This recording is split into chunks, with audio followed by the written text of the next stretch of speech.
తల్లిని ప్రేమించేవారు. పురాతన కాలంలో తల్లిదండ్రులండి వృద్ధులైపోయిన తర్వాత వారికి సేవలు చేయలేక, వారి ఇంట్లో ఉంటే ఇష్టపడక వాళ్ళని ఏం చేసేవారంటే అడవుల్లో ఎక్కడో దూర ప్రాంతంలో వదిలి వచ్చేసేవారంటండి.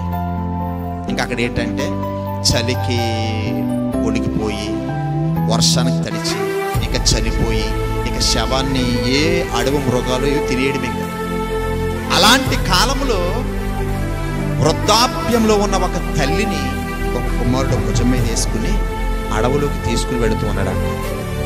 తీసుకెళ్తున్న సమయంలో తల్లి భుజం మీద ఏదో చేస్తుంది, కొడుకు అర్థమవుతుంది, కానీ ఏం చేస్తుందో తెలియడం లేదు. చాలా దూరం మోసుకెళ్ళాడు.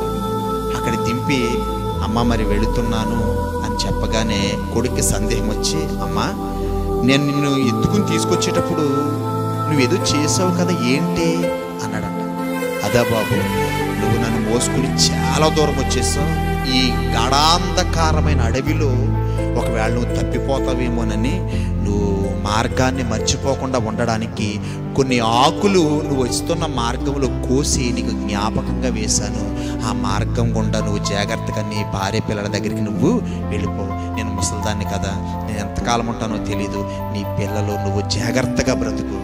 అంటే తల్లి మనసు అంటే ఎలా ఉంటుంది?